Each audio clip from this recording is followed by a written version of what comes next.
Hey everyone, gonna go over on how to get the skid out of a Gen 5 Skidoo. These bolts are 17 millimeter and I try to loosen them off evenly at the same time by hand to begin with, because there's a shaft that goes all the way across and there's a bolt on this side and a bolt on this side. So it's difficult to get them to loosen off at the exact same time. This shows how that shaft is. So it's just it's a loose shaft that goes all the way through and can rotate freely. We're gonna loosen both of these evenly.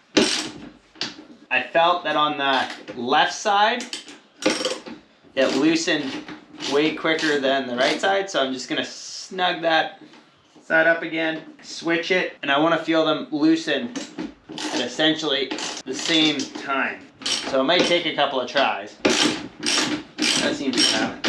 Okay, that's not exactly working, so we're gonna go. Plan B is we back one of these completely out, and then I have this metric bolt, same threads as the bolt that's in there right now. Obviously it's longer, and then there's this nut here that we're gonna put that back in, tighten the nut down, and then we'll be able to get the other bolt out of the other side. I'm gonna take a little bit of the weight off. I use motocross stands to race motocross, so I have quite a few of them laying around.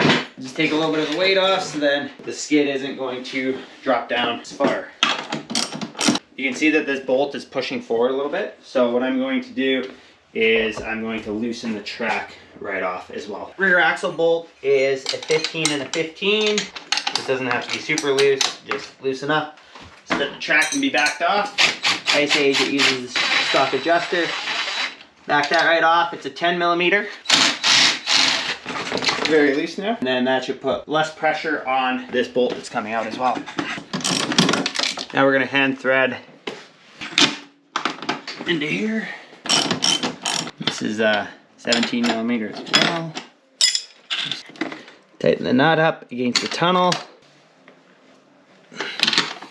On the left side here, without even holding the other side, we're able to just back this right up. And back to the other side.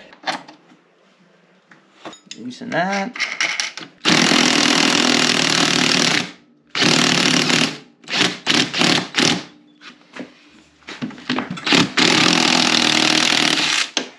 Boom, just like that. So I was stopping and going there because that shaft in the skid spins in the skid. So when you stop and then you give the impact a little, it allows it to kind of break free from that shaft. We can undo these back ones and then the skid literally just drops out. These little brackets at the back, they're 10 millimeter nut, 10 millimeter at the front side. There's a nut and a washer on the back side. That's what you have there. Same thing. Lift this up. The skid is dropped down now. To give it more space, lift it up a bit more. Some people lay the sled on its side to do this. I find it more difficult that way. To give me even more room to drop this skid, this is another trick. Instead of fighting with it, loosen this off. There's a nut on the back side that's a 13, and then the bolt that goes through is a 6 millimeter Allen. Get the nut off the back side, and the bolt is still holding the spring up. So you just lift that up, let the spring down. Do the other side. Come out a little bit easier. Just like that. Crashing and banging. There we go. And the skid is out.